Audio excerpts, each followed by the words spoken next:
This is the Home Service Expert Podcast with Tommy Mello. Let's talk about bringing in some more money for your home service business. Welcome to the Home Service Expert, where each week, Tommy chats with world-class entrepreneurs and experts in various fields like marketing, sales, hiring, and leadership to find out what's really behind their success in business. Now, your host, the Home Service Millionaire, Tommy Mello. Thank you for tuning into the Home Service Expert. Today is going to be so much fun. We're bringing Larry Janeski on. He's the authority on creating and growing businesses for the benefit of business owners, employees, and customers. Larry is highly successful author of over 5 books. He's an acclaimed speaker, inventor with 29 patents, business leader with 31 years of real-world accountability and success, and has big plans for the future. Larry started out very young at the age of 17. He bought his own house, and he spent 31 years in the industry, and now he owns a very, very large company. He's the founder of Basement Systems, Inc., and its sister companies, Connecticut Basement Systems Incorporated, Clean Space, Total Basement Finishing, Dr. Energy Saver Connecticut, Morehouse Financial Company, and the co-founder of Foundation Support Works, Inc. With all these companies, he's an award-winning, successful in every way in Seymour, Connecticut, with over 345 dealers in 6 countries. He's got so many great things to look at, but one of the things we're really going to dive into is the highest calling. It's the winner of the 2010 Small Business Book Awards, and he's just done so much in his life, and he's giving back to business owners. And when he comes on here, we're going to talk about everything from attracting great employees to his take on what it takes to create good leadership within a company. And he's even going to tell us about how to dress at work for success. And I'm really, really excited to have him on today. Ladies and gentlemen, Larry Janeski. Larry, you just do so many things. Obviously, you know everything about the home service industry. You live and breathe it every day. I just want you to introduce yourself and tell everybody why they need to listen today to this episode. Yeah, well, thanks for having me. I really appreciate it. Well, I'm 53 years old now. I've been a contractor since I was 17, and I've learned an incredible amount. Built my first house when I was 18 years old, really young. It's a whole story there. But today I have a company that has 5 different dealer networks, or if you want to think of it like a franchise network where we have contractors all over North America who use our products, who we train to be successful. We train them in leadership, marketing, appointment center, sales, production, service, and even financial literacy and accounting. So we basically teach them how to succeed. And that's really what any entrepreneur wants, is not, to sell any one product or service. I want to be successful, right? I mean, the whole package has to lead to me, accomplishing my personal goals through my business. And that's what we teach contractors to do. So today we have 400 employees. We do our local service business, just local services. We do $25 million in sales out of one office, just one office.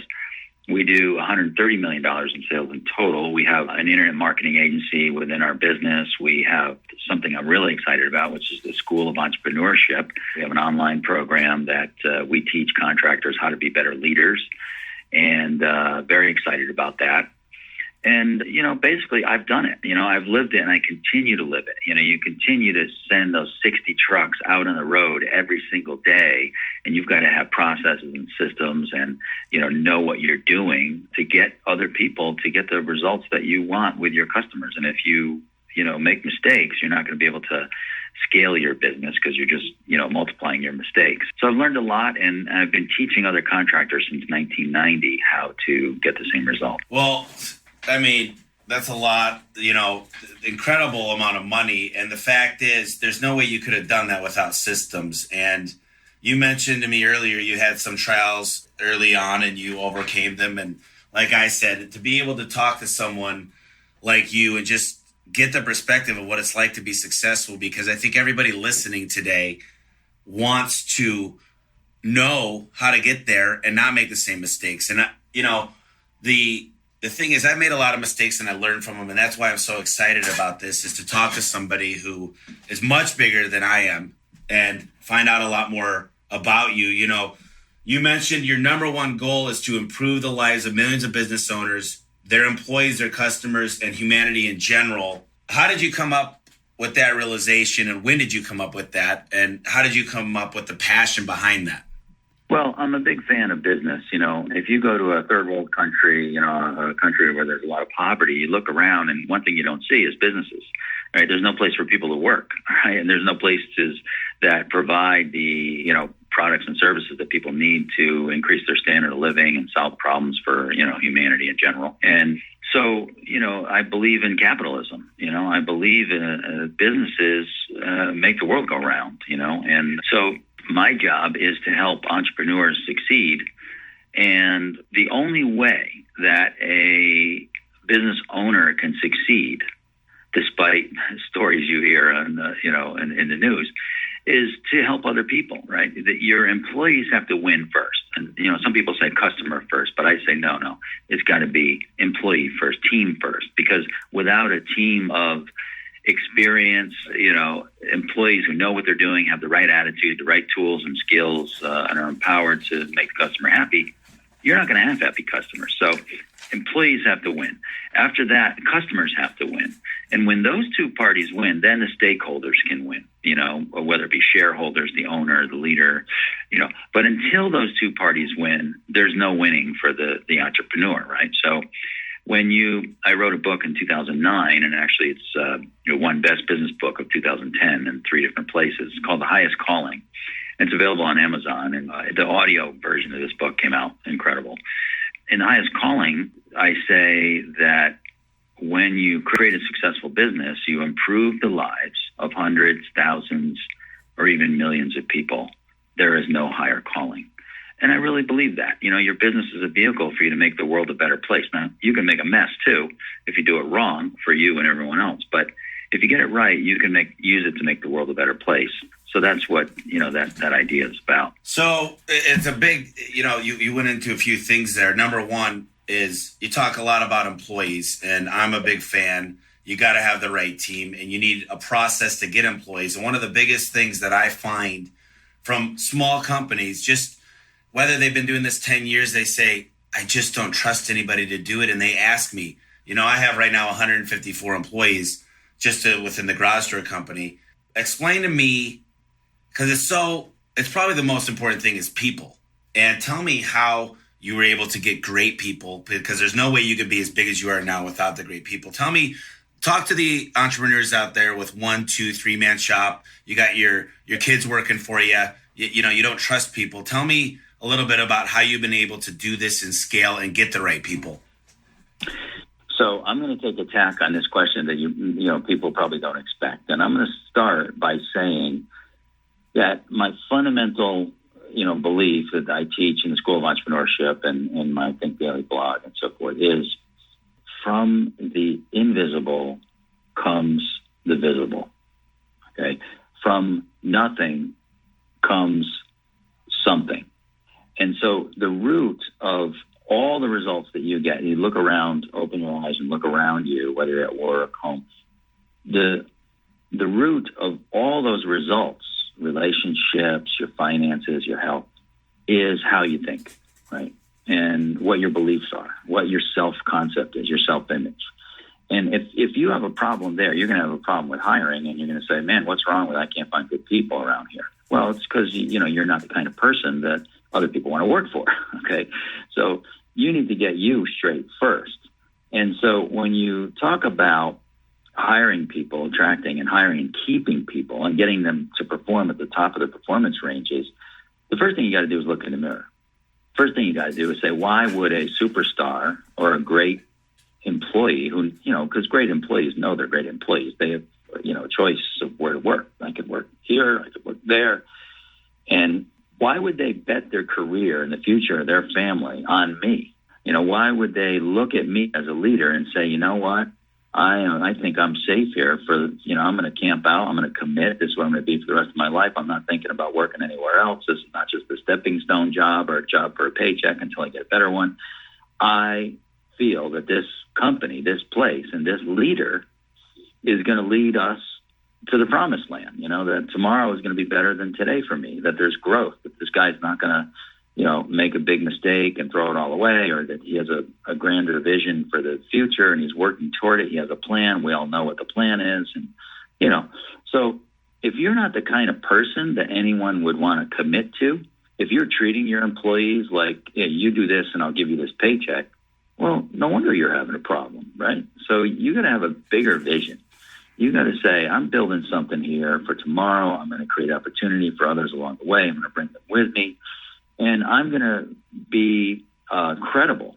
I'm going to have influence with my people by being forward-looking and honest and have, supreme credibility. And, that's the first part of hiring the right people and, attracting the right people and getting them to stay. So that's a different angle than I've heard, and I agree with it wholeheartedly. And I've changed so much in the last 11 years, and I'm not nowhere from perfect. And yesterday, we do a meeting we're in 9 states, started at 7 a.m. And I was talking about our goals. I said, our goals are to do $100 million by 2020. And I said, here's how we're going to get there. And I said, the first person that needs to understand that is me. And I make a lot of mistakes along the way. And when I do make a mistake, I hope you guys let me know. And if you believe in me, like I believe in you, we could do this together.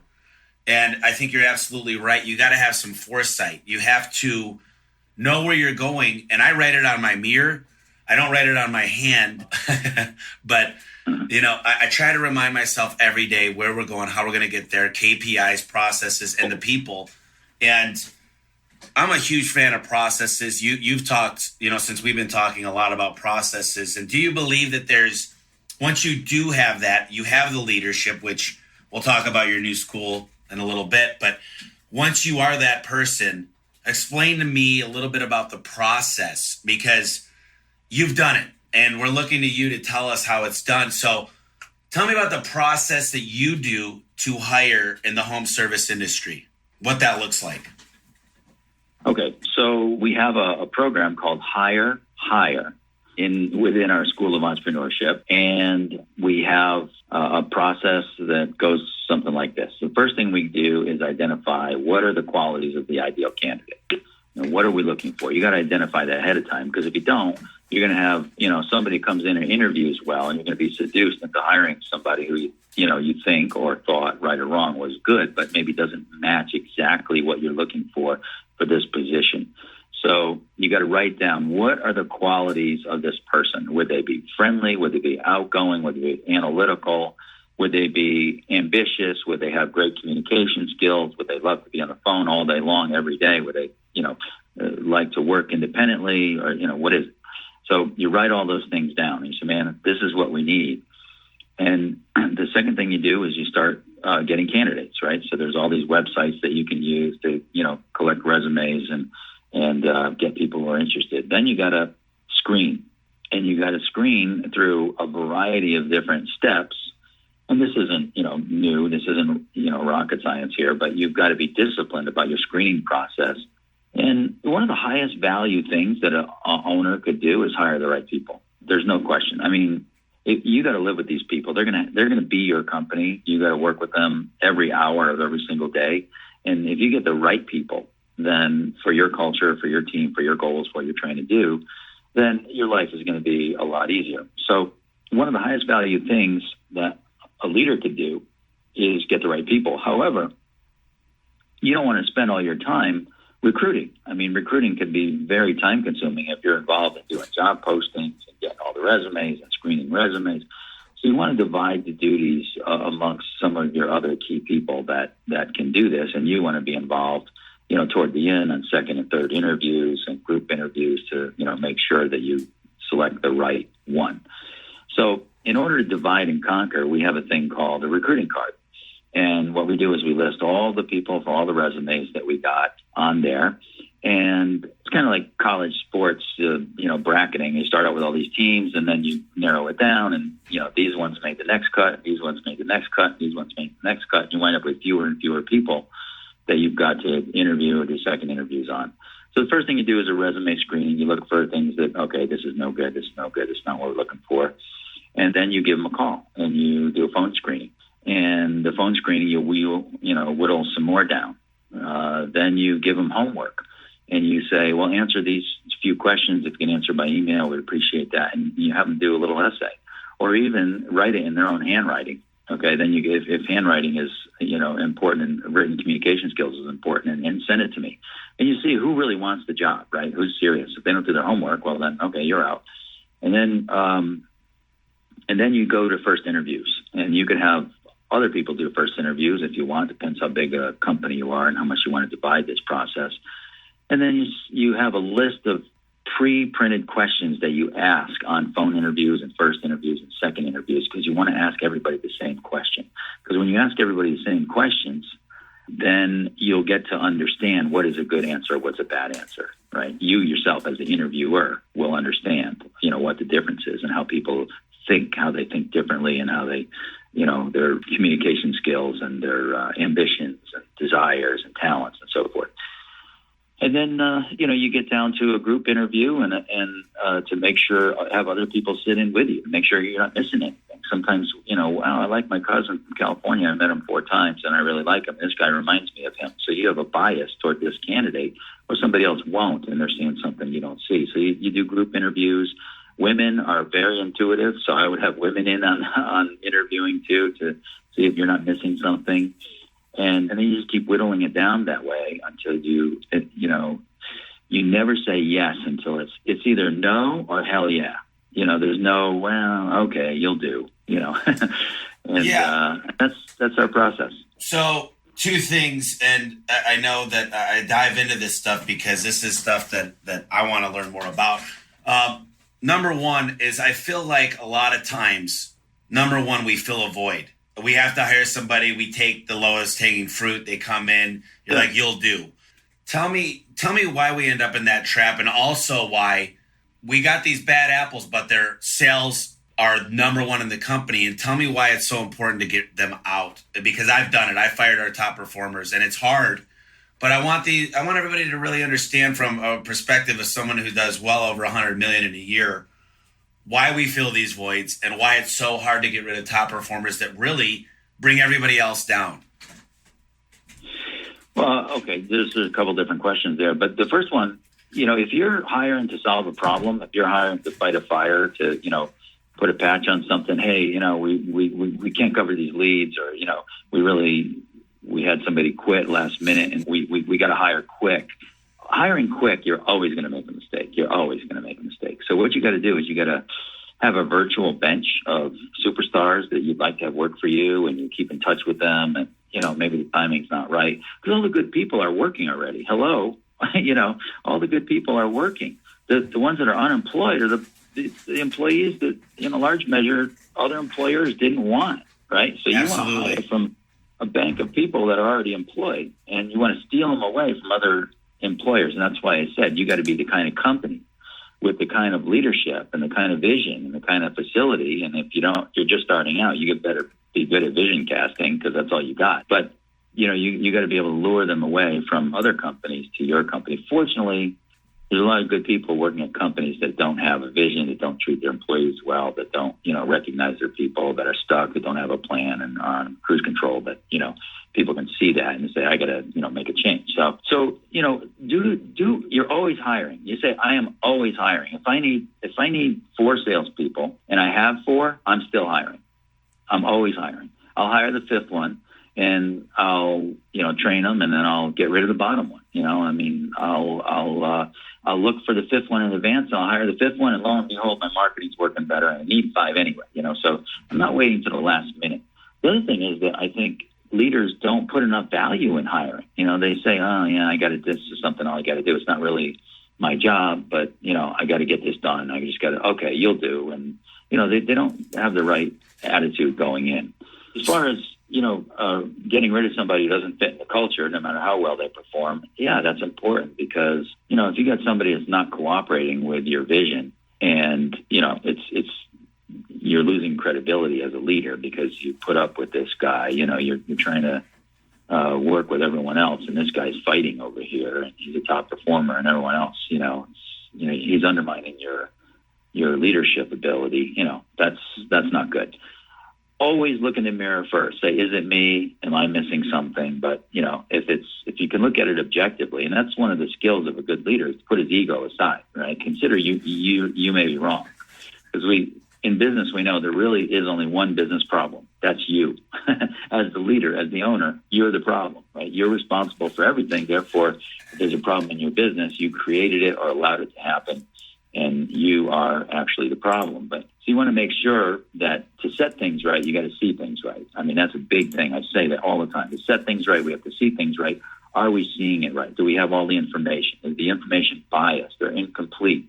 Whoever gave us this information, do they have an agenda that they're trying to push, that they tweak the information for us, to decide their way, So to set things right, we have to see things right, and spend a lot of time learning and gathering data, so that when we do make a decision, that split second that we make a decision, it's the right decision, So there's a lot there, but this is exactly what I want the listeners to. This is just, in my opinion, pure gold, and I'm so happy you're on.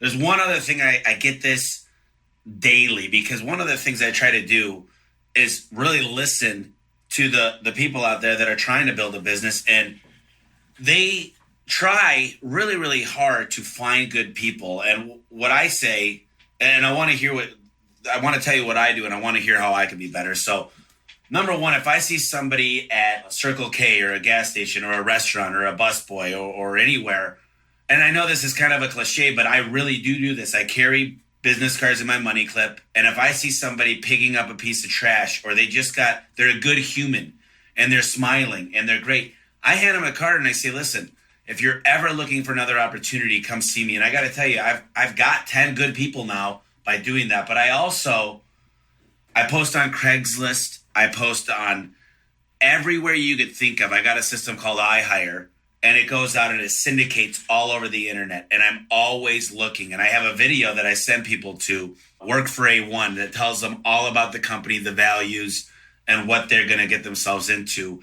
And a lot of the questions I get are, how do you find good people? What does the want ad look like? And for my want ads, I don't really talk about the job as much as what they're going to get when they get the culture and what type of person I'm looking for. So tell me, because I get this question every day, where do you go to get them, and what kind of ad do you put out to get them? And I do geofencing.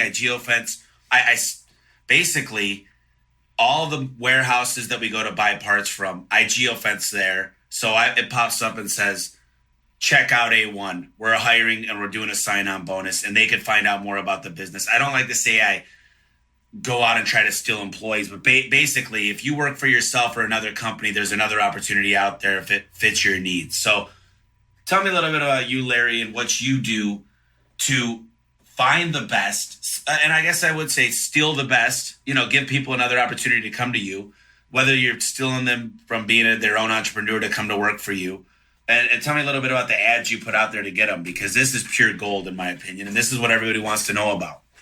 Well, the answer to a lot of questions, it depends, right? It depends. Like me, I have a 9-building campus. Everybody in the state knows me from my marketing. They know we're a great company. We have a great reputation. We're the leaders in our industry. And, we could put a picture of our new, brand spanking new 77,000 square foot building. You got to see this thing. It's epic. It's over 500 feet long. It's shaped like a big T, and it has garage doors on the back side and out the middle leg of the T. It's like an airplane terminal for contractors, and all these 48 garage doors. I could park 100 trucks inside this facility. It's beautiful. I mean, absolutely gorgeous building. And it's 4 floors, and the top floor is a big training center.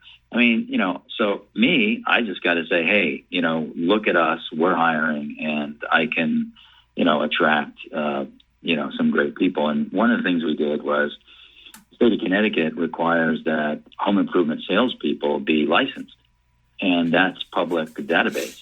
So we just got the whole public database recently of all the licensed home improvement salespeople in Connecticut and mailed them a letter saying, "Hey, we're hiring. Come work for the best." So I love it. We got some great candidates from that.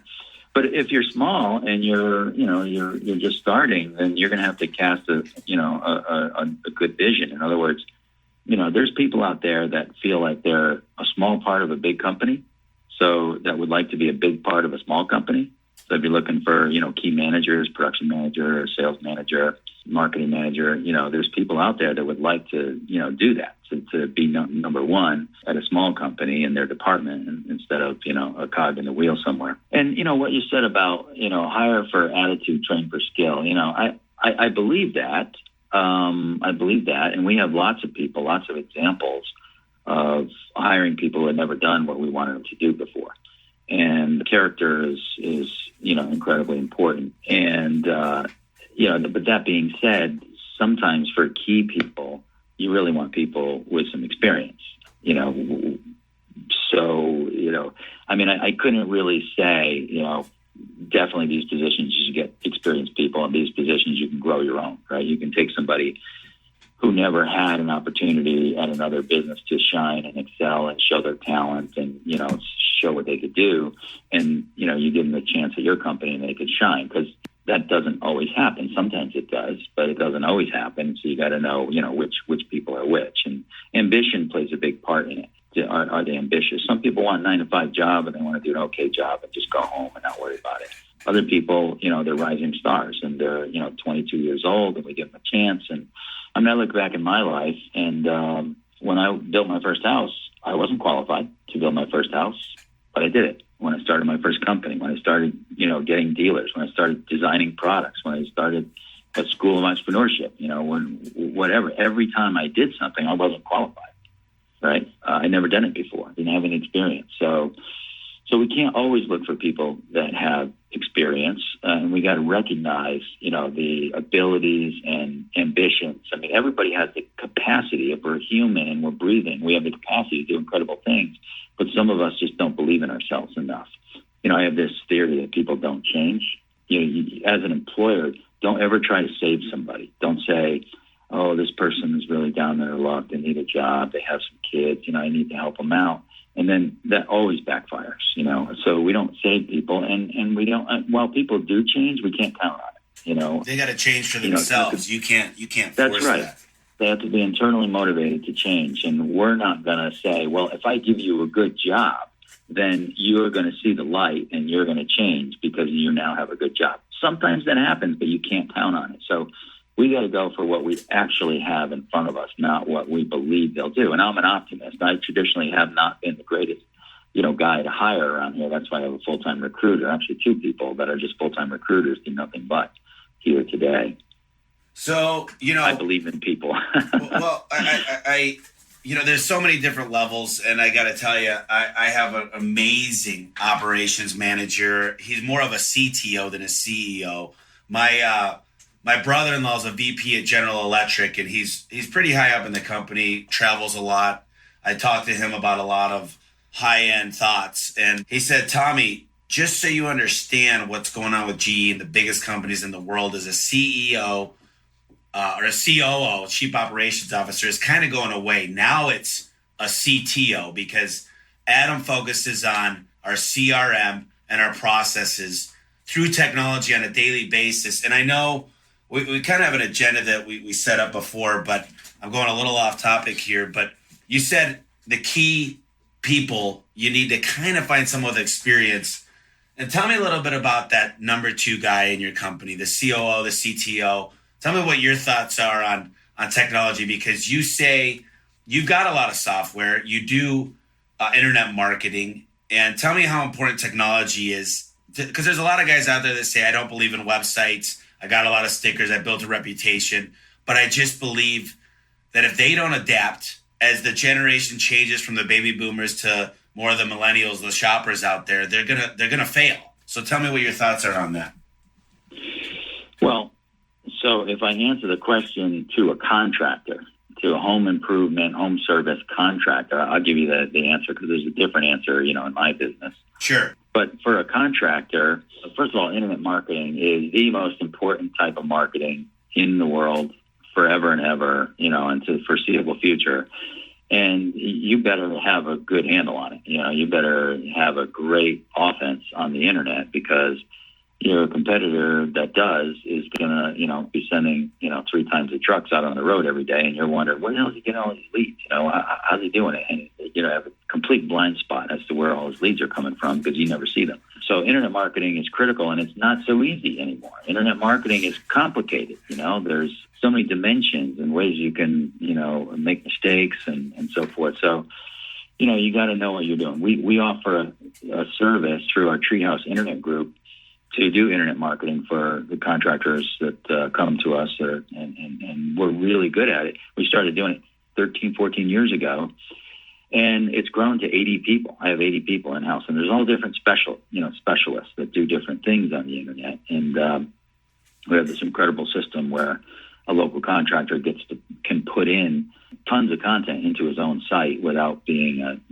knowing anything about technology. Nevertheless, also a customer, relationship management software is key. You can't write things down on slips of paper anymore. If you're going to be organized, you got to have a good CRM, to work with and to schedule everybody to be, out seeing people. I mean, your whole sales force, your production force, your service force, they need to be in front of customers. And if they're not in front of customers, they're not working as far as, I'm concerned. And so, you got to keep a handle on all that. And you also want to upsell, cross-sell, and, repeat service your customers. And you need a database to do that. So you better be on it. These days, I would say, even if you're a contractor, if your company has more than, 25 employees, you need somebody who's your IT director, who is up on the software and hardware, so they can access the software. Something that's like 10, 20 years ago, it was like, are you kidding me? IT? I'm a contractor. I just want to bang nails and turn pipes or run wire or whatever I do. And now we need marketing directors. I mean, when I started, a contractor having a marketing director, are you kidding me? We don't need that. We just meet with our Yellow Page guy once a year. What's the big deal? So now we need marketing directors. We need IT director. We got to have a big internet offense here. If we do these things, we can get a jump on our competitors and we can dominate the marketplace. If we don't, then we're going to be relegated to just using the tools and having one helper and somebody in the office. And, we're out there busting our butt, and 65 years old comes and our knees have long since been shot, and, we got nothing to show for it. And, we can't sell our business because nobody wants to trade places with us. So, you got a choice. You can buck up. You can do the right thing. Here's the good news. A leader doesn't need to become an IT expert to hire one. You don't need to become a software expert to use software, right? You can just make the right decisions, right, and get other people to do it. There's plenty of other people that are, good at this stuff out there that you can hire. You just got to be the kind of leader that can discern what it is that you need, and you got to make the call, right, and get it to happen. And you can do this. I don't consider myself a, digital native, and I'm not.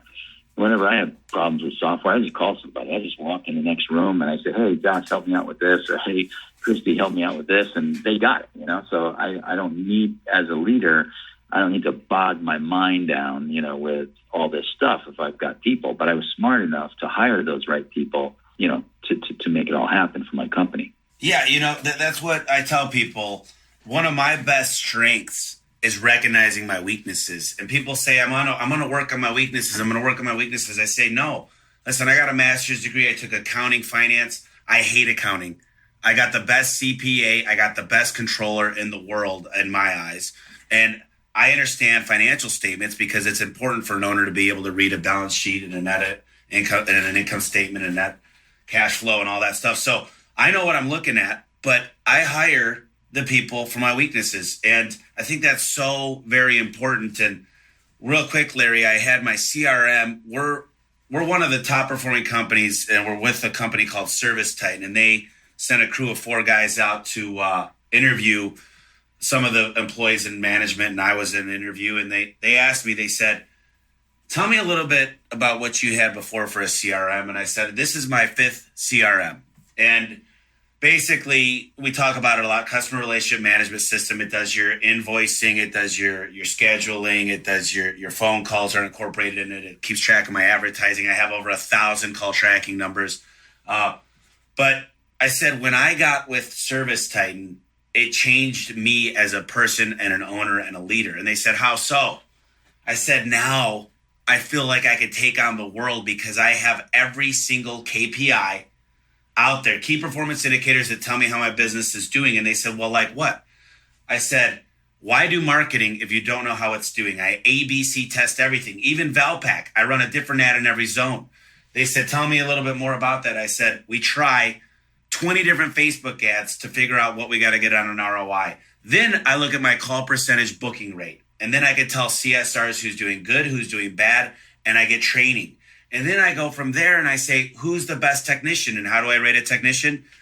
I look at conversion rate, average ticket, and customer satisfaction rate because they all get a survey. I get in front of the bullets of the bad, angry customers, and I call them personally, or my managers do, and I stop it from going live online because social media could spread to thousands of people really quick. And then I have the happy customers go ahead and spread the word, the gospel out there. They get on Yelp, Angie's List, the BBB, Google, and they leave us good reviews. So that's why I'm 5 stars. That's why I have an A+ rating. And it's not because we do everything perfectly. It's because we get in front of the stuff that's bad. And when you talk about CRMs, when I was sitting there, the next day I went into my meeting and I was fired up. I was excited. I said, man, we could do this. We have every tool out there. And it's not easy. You're right. I have a guy that focuses every day on making our CRM better. I have a marketing director. I mean, this is the stuff we talk about, and it's really what I would call the unfair advantage. And if you're not moving that way today, 2017, we're in a 2017 right now. We're going into 2018. If you're not ready to adapt, I tell people, listen, you might as well start packing your bags and look forward to retirement and sell me your phone number for 10 grand in 3 years. Because if you don't start making these changes today, you're not going to be able to catch up. I mean, and I'm sorry to go off topic, but I'm just so passionate. I mean, getting the right systems and the right CRM is so vital, and knowing those key performance indicators in your business. And they asked me, they said, what about, we built this software originally for an HVAC company. Tell me what the people that could tell us, it's just not made for a garage door company. I said, wait a minute here. I said, a garage door is what I sell. You sell an HVAC unit. Same exact process. We dispatch our guys. We advertise, same exact thing. I said, we service an air conditioning unit. We service a garage door. That's just a scapegoat. And if you get 10 guys on service 10, it might cost you a couple grand a month. I said, I make that back saving one customer. That's a small cost to pay to have a system. So I went off on topic there, but I'm just so passionate about getting the right technology because it's so important these days. And it's kind of bringing me back to, you've got an email, it's a free email newsletter called Thinking Daily, and you give a short message each day, and every morning it comes with a question to the entrepreneurs. And what are the 3 main questions as an entrepreneur, as a home service expert that I should be? You do this every day, but I want you to try to focus on the top 3. And it might be about leadership. It might be about lead by example and a lot of stuff. But I'm curious, what are your top 3 most important questions that a home entrepreneur needs to ask themselves? Yeah, it's called Think Daily, and it's thinkdaily.com. It's free, and it's a very short message of the day. It could be a sentence. It could be, a paragraph. But and then there's Think Daily for business people. So there's 2 messages of the day. I've been doing it since 2009. And so for Think Daily for business people, I think that the most important thing for an entrepreneur to do is define his own job. There's only one person who can be leader, and that's you. One of your employees isn't going to walk in and say, I don't think you're leading very well. I'm taking over. You step aside, right? That's not going to happen. So you're really responsible for the whole thing, and you've got to know what your job is, and it's leader. And oftentimes, I say to an entrepreneur, how much money do you want to earn? If you want to earn $200 an hour, then why are you doing work throughout your day that, you could hire somebody for $15 or $20 or $25 an hour to do? You're not doing the $200 an hour work. And then the next question that will come up is, wait a minute, there's no $200 an hour job in my company. And I say, exactly. there's only one if you got it right, and it's called leader. And so you need to know what your job is as the leader. And it's not so much about doing things right. Let your people worry about doing things right. You got to worry about doing the right things. That's one thing. And if you're, a $500,000 or $1 million business, then your job is, changed. And then if you got, 12, 15 employees, your job has changed again, or it should. The problem with entrepreneurs is that they don't change their leadership job, definition. They keep doing the same things that they started doing.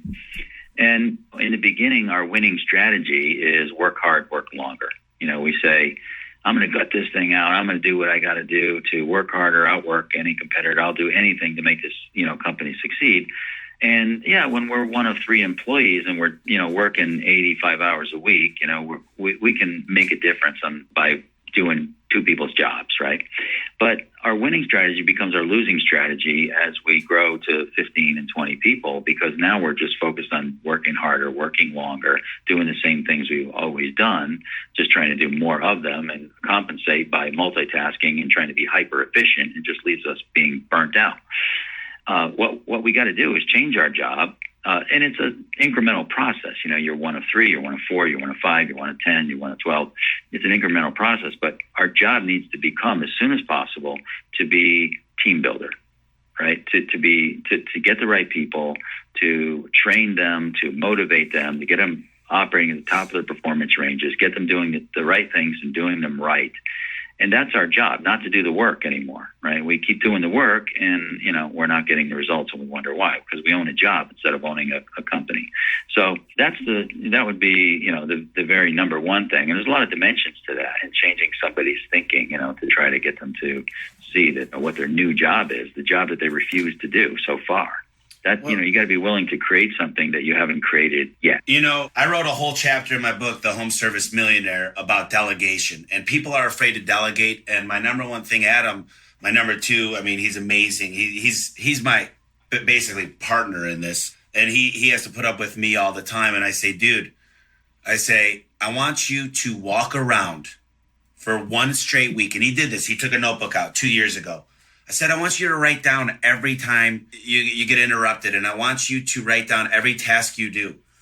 And now I can tell you one thing. He's a master delegator, and he's good at delegating. And delegating is an art in itself. And you nailed it. You wrote in your book, the highest calling, not making much money, working 70 hours a week. His family life is suffering. Troy is frustrated and confused.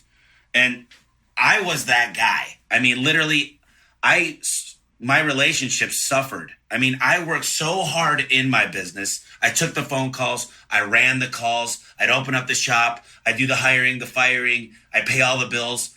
And then someone told me, and I always used to ask more successful people questions. And I would consider myself a lifetime student. And every day my goal is to learn more. And talking to people like you is really what gives me a new opportunity every day to learn something. And he said, Tommy, you got to start working on your business instead of in your business. And I said, how so? Somebody's got to do this stuff. And he said, Tommy, figure this out. Figure out how you could train somebody that's better than you, because believe it or not, you're not the best at everything. And that was hard for me. I thought if it's going to be done right, I got to do it. And it's tough. It's tough to delegate. It's tough to say, I trust this person to do as good a job as I'm going to do. And, it's a struggle for a lot of the people on this phone call. It's a struggle to say, I'm going to put my trust in you. And the hardest part of being a successful big time entrepreneur is letting go and trusting and trusting people. And I'm looking at this line, and it just fits so many people, 80, 90 hours a week, that, because you come home and then you're paying bills, and then you're going to meet with the IRS, and then you're going to talk to your CPA. So, from your experience, what's one of the biggest self-limiting beliefs that these business owners miss when it comes to building a long-lasting, profitable business? Well, everything's related. None of these questions live in isolation, right? So how do you delegate? Well, you delegate to other people. Other people are the secret to your release from slavery from your business. You've got to be able to get other people to do things. And then, okay, well, that's related to hiring. Well, that's related to what kind of person you are. Well, everything's related. So Yeah, I mean, I think we're afraid to delegate because we think we can do it better than anyone else. The problem is we're trying to do so many things that we don't do it better than other people do, right? So if we can do it at 100%, someone else can only do 80%, but we're actually doing it at 50% because we're trying to do too many things. They can actually do it better than us, even though they can't do it as well as we could if it was the only thing we had to do. But it's not. We have a lot of other things to do. So you got to create processes and systems, and you got to empower people and train people and motivate them to do their best, and create a system where ordinary people can operate and get extraordinary results. Right. They're using a process and they're getting a predictable outcome out of the process. And whether it be production, like, okay, the guy arrives at the house in your truck with his crew of one or two guys or whatever, and they got out of the truck. What happens next? Right? What do they say to the customer at the door? What do they give the customer at the door? What expectations do they set? What do they do when they're halfway through the job? What do they do when they're all the way through the job? How do they walk the customer through what they did? How do they get, collect payment? How do they, encourage the customer to complain, right there on the spot so that you can just take care of it instead of, as soon as you drive away, now it's a complaint if something's not right, Before you drive away, it's not a complaint, it's an adjustment, right? So, but what did you train your people to do, when they got out of the truck? Is there a way that you can make sure that everybody's going to be happy, even if you're not there? And so those are the kinds of processes that you need to put in place. And, we say the secret is other people. And I think you've got to begin with the end in mind. Some contractors say, well, I envision a company, and mental pictures are incredibly important. That's what I say, from the invisible comes the visible. If you envisioned yourself, well, if I had two crews, if I could work on two houses a day and I have 2-3-man crews and I get, I could sell the work, maybe I have somebody else helping me sell, and I have a couple people in the office, that would be what I want. Well, then you're never going to exceed your own, image. And maybe that what you thought about was really you being self-employed with a bunch of helpers. Do you want to be self-employed or do you want to be an entrepreneur? That there's a difference there. Oh yeah. Self-employed, you own a job, and so nobody wants to trade places with you. So, you got to build a business that works even if you don't show up. In my local business, we do $25 million a year. They might not see me for a month. I mean, I might walk in and use one of the rooms there or my office, but I don't actually check in with them. I don't have to. I love to, but I'm doing other things. And when you get people to run your business, it allows you to do something else if you wanted to, whether it be grow the next part of the business, diversify the business, start a different business, you spend time with your family and with your hobbies and interests or travel or whatever. But you think about this word lifetime. Lifetime. Now let's break that word into two words, life and time. That's all we have. Pretty soon it's going to be over. And I'm very aware of that. This is our one chance. When you're dead, you're dead. It's done. You had your chance on this earth and it's over. So what are you going to do now? Why are you wasting time? You need a sense of urgency. You got to reinvent yourself. And so if I can get my business to run without me, if that's what I wanted to do, you got to make your own goals, and your goals change with the seasons of life, as Jim Rohn would say, But then I have all this time, all these hours, all these days to be doing something else, to express myself creatively through another channel. And for me, I've opened 7 different related, they're very closely related, but they're different functions, 7 different businesses. And we share employees. We're all on the same campus and everything. So to me, it's one big thing. But if I didn't get one part of my business right, I wouldn't be able to do something else, I get bored. I mean, everybody's different, but I like to think entrepreneurs get a rush from doing something different. Well, you can't do something different if you screwed up last year and this year looks just like last year, which just looks just like the year before and the year before that. Pretty soon you're going to lose interest, right? You're going to lose your enthusiasm, and it's going to be hard. That's contagious. If you're stuck, the business is stuck, and your people are stuck, and the good people are looking to go work elsewhere where there's some promise for the future, So it's all related. So you made me think of a book by Jim Collins. It's called Built to Last. And what that book is all about is getting the systems in place so that if you're not there, that the company runs itself. And a lot of us that have egos in our business, and let's say we do a huge IPO, we become a huge company, and I'm the CEO. When I leave, I say this company's going to fall apart without me. Now, that's not a great leader. That's not built to last. So, take the ego out of it. You build the systems to keep it going. And that's what I believe in. And, a lot of us entrepreneurs got to understand. When I met another guy, great guy, he consulted me for a long time. I said, hey, I'm going to put my eggs in a lot of baskets. I'm going to do this, this, this, and this, and this. And I see a lot of entrepreneurs do that. And you've done it, but you made sure you perfected the first business. And he said, Tommy, I want you to try one thing for 1 year. He said, put all your eggs in one basket and watch that basket overfill. And I did. I focused on the garage door business. I went back to the drawing board. I built systems, and boom. I remember we hit $10 million. It was an amazing year. And I got to tell you, I believe 100%. I'm an entrepreneur. Sometimes I get the shiny light syndrome, and it happens to all of us. But focus on your core business. Let it make money. I always ask people, if you went to Hawaii, if I called you up today and I said, I'm going to Hawaii, I'm taking you and the kids, I'm going to pay for all the drinks, the fares, the food, I'm going to take you guys on the excursions, and you came back to your business in 9 days. First of all, could you leave today? And what would the business look like in 9 days? And if you can't say it's going to run itself, then focus on that. Don't go into real estate. Don't chart, because you lose your focus. Just focus till you could get it to the point that Larry's done. And he could not show up there for a month and know that it's running right.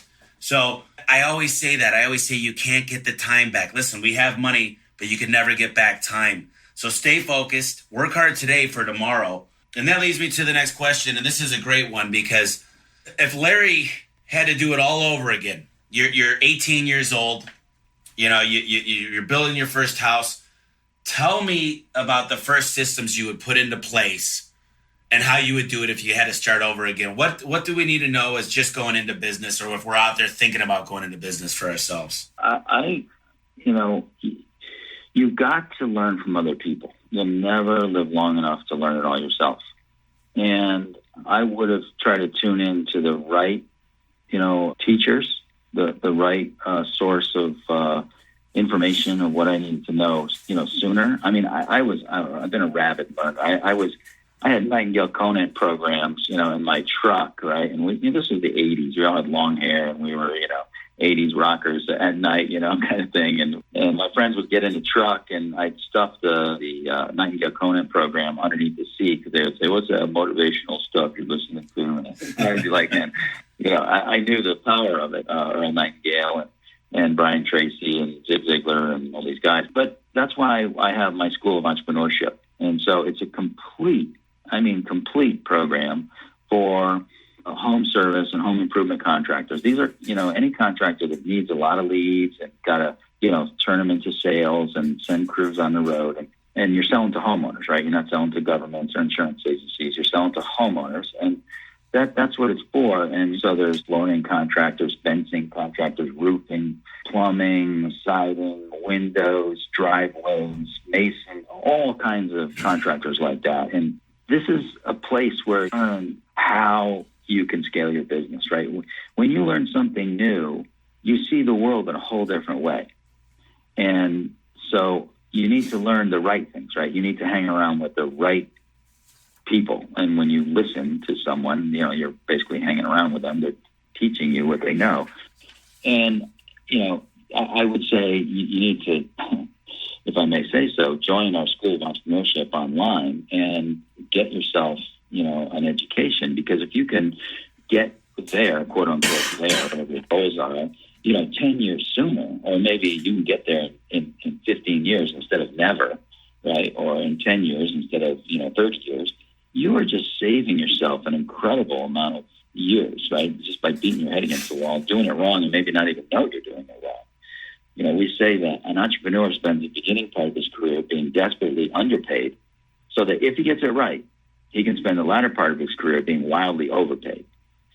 So in the beginning, you're reinvesting and you're making mistakes and investing in people's education, and you don't know what you're doing and you're messing up. But you got to leverage that to get it right, so you can make an extraordinary income. It's not all about money, but let's face it, if you're going to make your dreams come true, you're going to need a surplus of money. And so if you can make 10 years average Americans pay, or 20 years or 30 years average Americans pay in a year, because you built and shepherded and owned this business and made it work, your job then is to string those years together and don't screw it up, And so I would learn from the very best who know what they're doing, and as absolutely soon as possible. And that would be my number one tip. Yeah, I agree. I mean, always be educating. Larry's got a great program. As a matter of fact, I've looked into it. I'm going to join the program just by talking to you. It's really pushing me. I always, I teach entrepreneurs, but I'm always learning. And every time I talk to somebody like you, I pull some gold nuggets out of that. And I'm excited. Larry owns Basement Systems, which is named one of Connecticut's top workplaces several times in the last couple of years. It all starts with the employees and the culture. I mean, it really does. And you build that by leadership. And you've talked a lot about leadership. Tell me a little bit about what kind of leader you are and what people, if they asked you at your company, tell us a little bit about Larry, the good, bad, and the ugly. Tell me everything. Tell me a little bit about what they'd say and how you're a leader and basically how you're different from other people that do a good job at leading as well. Yeah, well, I think authenticity is important, and you can't go around trying to be a big shot. You got to admit your weaknesses. You got to care for people. I love people, like all kinds of people, and maybe that was when I grew up. The neighborhoods that I grew up in, and different people that I met, different ethnicities and different kinds of people. In high school, I got along with the jocks and the girls and the dweebs and every group. I got along with everybody, and the greasers and the socias. Yeah. So, but I like people, and when you smile at people, you show appreciation and approval. And, I don't have 400 employees. If I pull in a lot and the nearest spot is 100 yards away, that's where I park. I don't have a reserved parking spot. I don't, have people get my coffee, or anything like that. I'm a regular guy, and but you got to be inspirational too. You got to look toward the future, and you got to, look out for tomorrow. That's what a good leader does. And you've got to be able to communicate that and inspire others. And you got to be emotional too. I think, you can't be a stuffed shirt. That doesn't inspire anybody. You got to show that, you really care. And there's times in my career when I've done a talk and you're practically crying, because it means so much to you, or you're so grateful, or, whatever it is. And, don't be afraid to show some emotion. That's kind of how I'm wired. So I just be me, don't try to be anybody else. Just be the best you can be. And I think, people see a reinvestment. Our facilities are something that's noteworthy. We are in this industrial park, a commercial park it's beautifully landscaped. And I think we kind of saved this commercial park from going the wrong way with a bunch of contractor buildings and trucks, parked along the road and everything. It's just, we own half the properties in the park and just built 2 brand new, beautiful buildings, really beautiful. And, but our building 1 is interesting. So it's 92,000 square feet in total, but our main office floor is 36,000 square feet, and we remodeled these themed workspaces. So we have space that is decked out like a treehouse. So it has stations where people sit, their desks that are either on floor level, could be a couple steps up, could be 7 steps up, where you have somebody under you and somebody working over you, where it's an open plan so they can communicate, but everybody has their own little space, but it's all different levels, and it's all like wood and really cool building materials, that kind of really rustic, and trees and things in there. We have a tree fort. That has 11 stations. The treehouse has 26. We have a 50s cafeteria with red and white diner booths that can seat 100 people. We have a space station, which is our video department and animation department, that's decked out like a space station. We have a place called Boomtown that's 26 people working there, and it's an 1880s mining town theme. We got a water tower. We got all these old buildings. We have a mine that you actually walk through. Really a vintage industrial space called the Forge and Anvil. It has like 80, 100-year-old fixtures from old factories and old 100-year-old oak desks, and really cool. It defies explanation, but there's so much more to it. But, when the employees see you investing in them, your facility tells the world what the leader feels about the future of the organization. If you don't invest in your facility, your infrastructure, your workspace, right, to make it clean and open, and you have very high standards. When if I walk in the men's room and there's a little bit of toilet paper on the floor, I pick it up, and I tell everybody else, I expect you to too. And I'll call people out if their standards aren't to where we want them. We have a book called Dressing for Influence, and it's for all of our salespeople who go out on the road. We teach them how to sell how to dress. And do you have to tell grown men how to dress? Yeah, you do. Because if you don't, they're all going to impose their own standards, whatever. So we say, this is how we dress around here. This is how we do it. And you have to have very high standards and reinvest. And that's one of the things that people see around here. They see, I believe in the future, right? I'm going to take care of them. I'm going to impose standards on them and everyone else around them so that they can have pride in where they work, and they want to do their best here, right? There's no shenanigans, right? We don't do shenanigans, right? We have fun. We're friendly. We're like a, family environment. We love each other, but we don't screw around. And when you have that corporate culture, when you get an infidel come in, if you hired the wrong person or somebody goes bad, the group will reject them like a corporate antibody, right? They'll say, no, we don't do that. And they'll report them, or they'll stop them, or we'll kick them out, or, whatever. But, so that's something that, a leader needs to create. And it's an incremental process, and sometimes it's hard to explain, but, you want to be sincere about it. And sometimes it sounds corny. You're like, corny is the new cool. You walk in the front door of our building. I was an Eagle Scout. And right on the wall, as you walk in, it says, trustworthy, loyal, helpful, friendly, courteous, kind, obedient, cheerful, thrifty, brave, clean, and reverent, right there on the wall, okay? And so it tells people something as soon as they walk in, visitors and employees alike. And, that's, everybody can, you can do it your own way, your own flavor of leadership, but you've got to create something that people will believe in and like to get up and come to every day. I agree. I'm learning so much here, and it's the little things that go a long way. Just the chairs we sit in. A lot of people, this is what they do. They sit down most of the day. If you invest in the desk so they could stand, and the chairs that give them back support, it goes.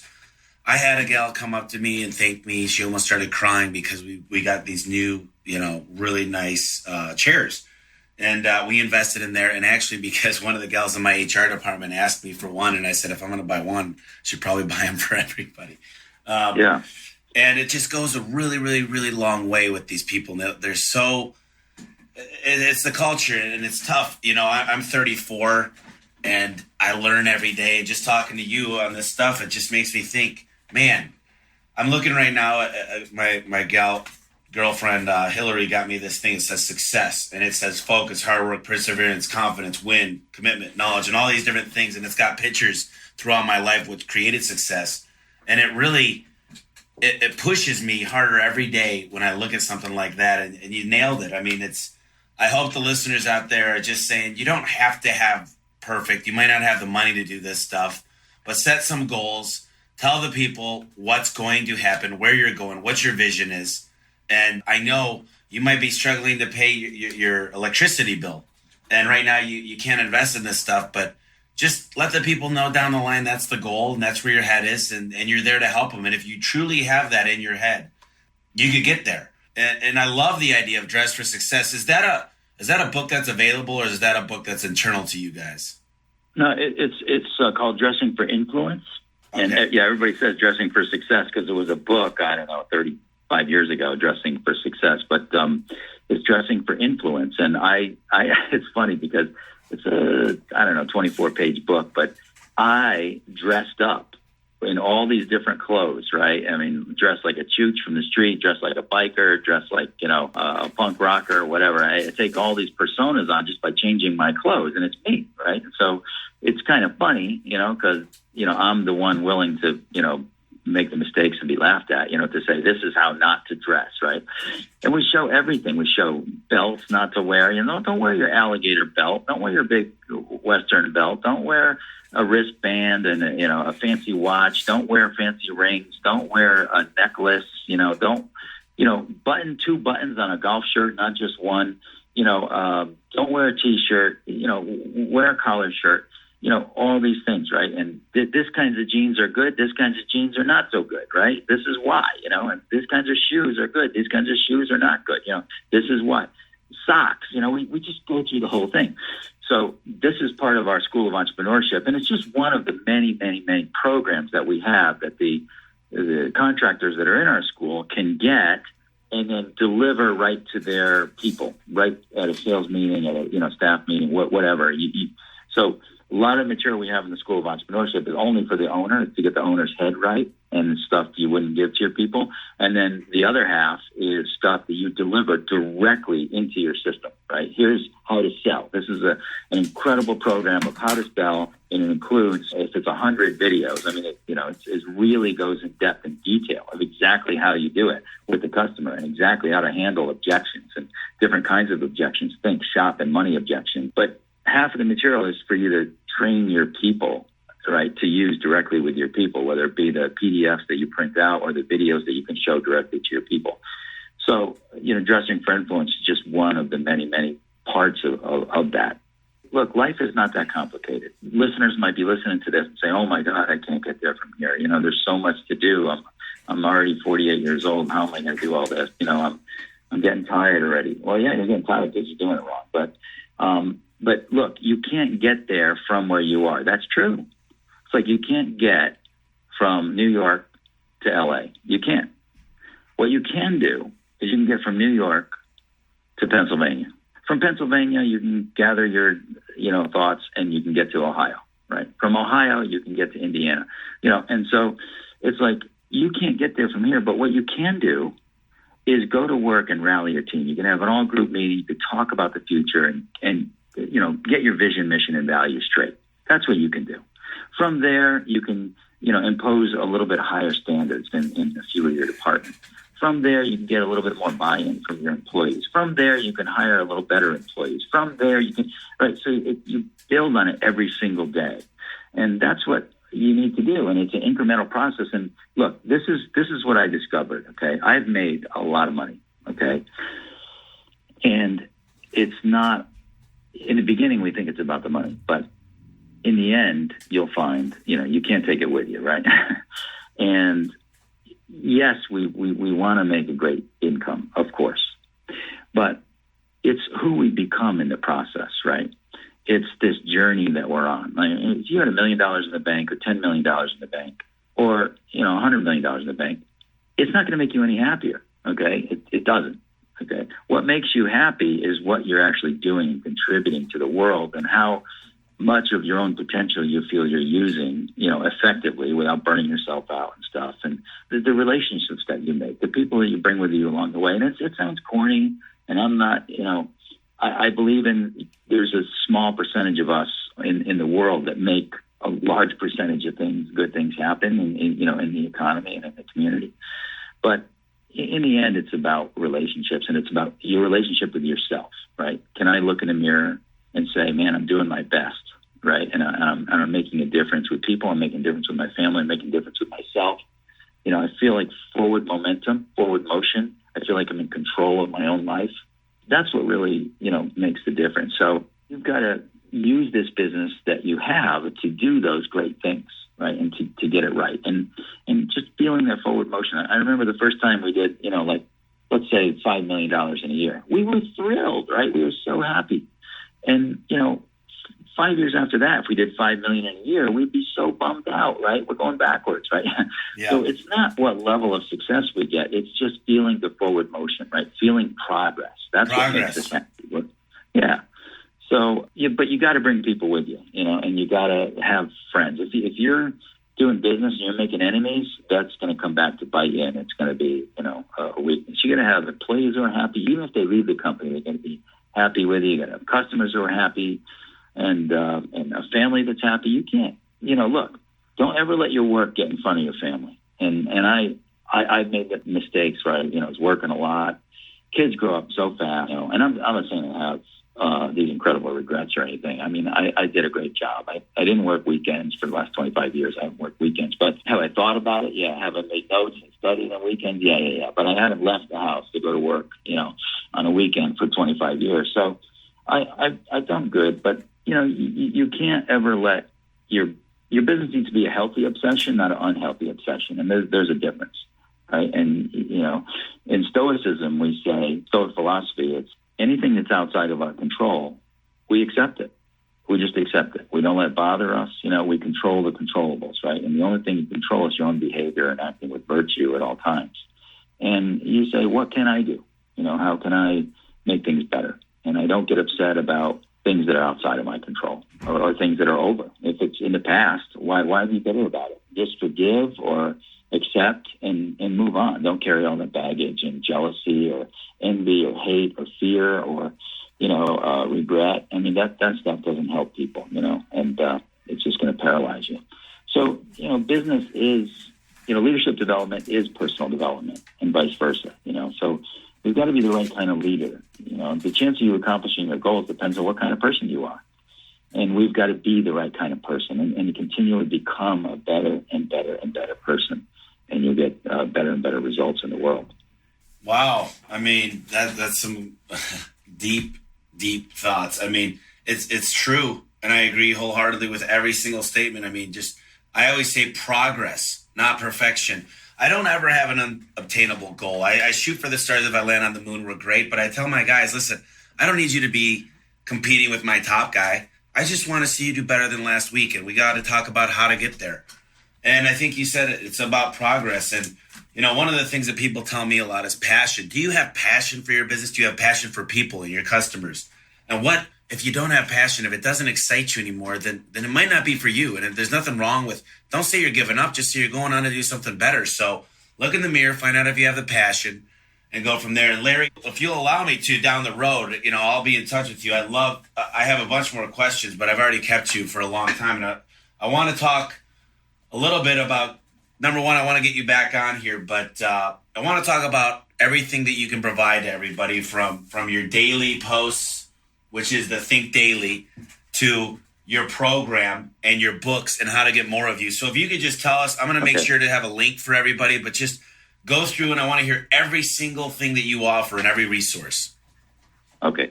So first of all, go to thinkdaily.com, sign up for Think Daily and Think Daily for Business People. That's free. That's a no-brainer. 35,000 people a day get these messages up. And then secondly, if you're a contractor, go to Amazon and buy my book, The Highest Calling, and get the audio as well. Okay, it comes with a journal, and listen to the audio and start journaling. Okay, and the book tells the whole story of the life that you're living now and the one you want to live. It's an absolutely fantastic book. Okay, the next thing you do is something I didn't talk about. Is I created a new genre of audio. It's mixing personal development, spoken word, with music in a way that you've never heard before.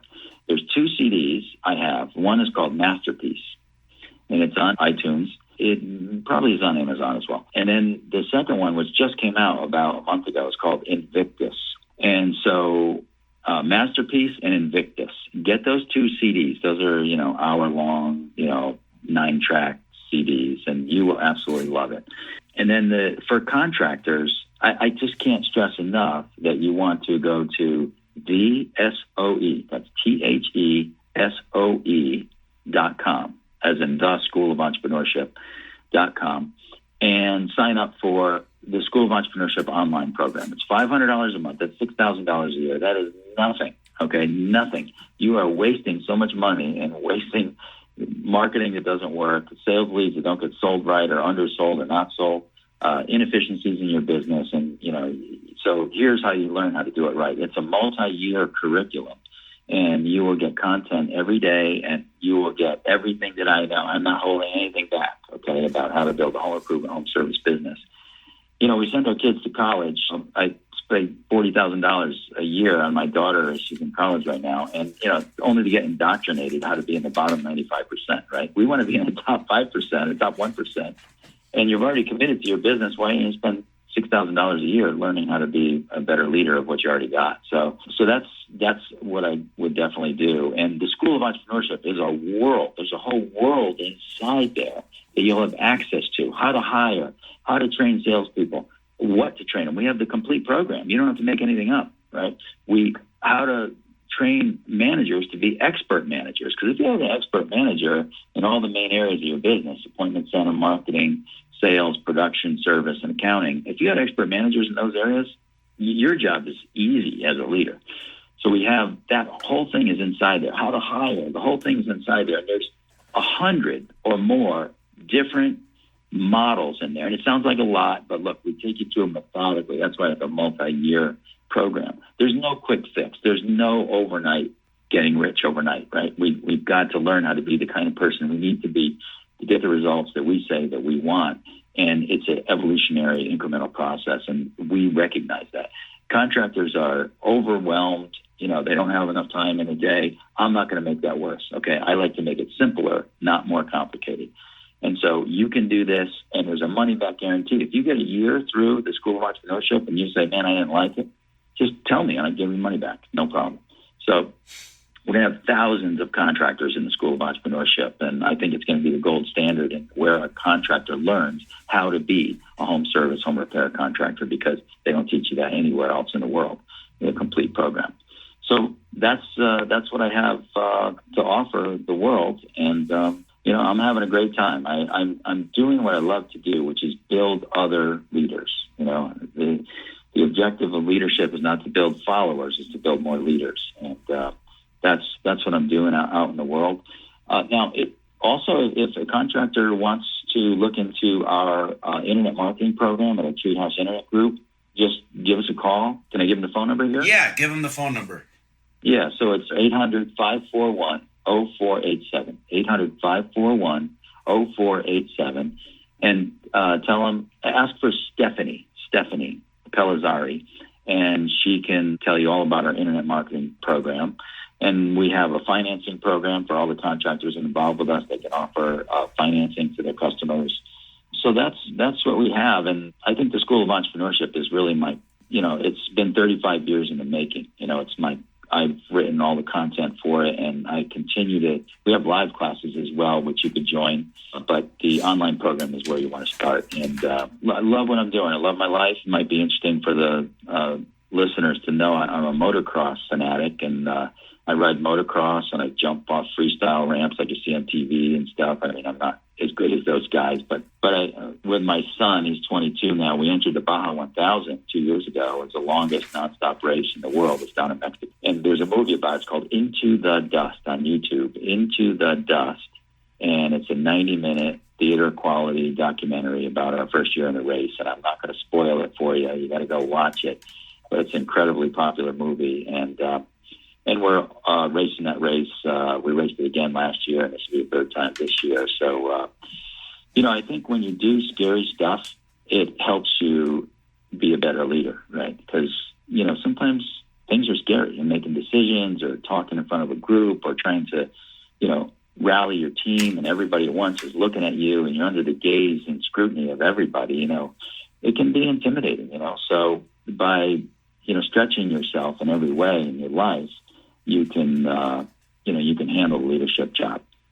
Yeah. So Larry Janeski, ladies and gentlemen, all the listeners out there, we got thinkdaily.com. We got the highest calling book. You want to get both. You want to get the written and you want to get the audio. You got Masterpiece on iTunes and Invictus. We got the School of Entrepreneurship. And then you guys know about the internet marketing phone number that he gave you, the 800 number. We're going to give all you the resources for this on the homeserviceexpert.com. I'll put the link here for you. And Larry, listen, I'm going to do all these things. I'm going to go out and I'm going to get everything. I'm going to become a part of this because I teach a lot of the same principles, but I can always learn more. Listen, I'm a student for life, and this is going to make me stronger. So I recommend everybody go out there. And Larry, if you wouldn't mind, what I'd like to do is listen to the book, go through everything that you offer, and then get back in touch and talk about it. If that's okay, maybe the first quarter of next year, but if that's okay with you, I will do all of these things. And if you're okay with it, we can discuss it and I'll have you back on. Of course. I love talking about this stuff. It's my passion. So anytime, Tommy, I really appreciate it. Larry, thank you so much. I hope you have a great day and a great weekend, and we'll touch base soon, okay? All right. Make it a great week, great year, great life. All right. Thanks, Talk to you Larry. soon. This was the Home Service Expert Podcast. Now listen, for the first time ever, I'm going to give away a step-by-step guide that reveals the hiring process I've used to grow my company to over 200 employees in over 10 states. If you want to scale your business with the best employees, which I know all of us want, then you need to go to homeserviceexpert.com/giveaway. That's homeserviceexpert.com/giveaway and get your free copy right now.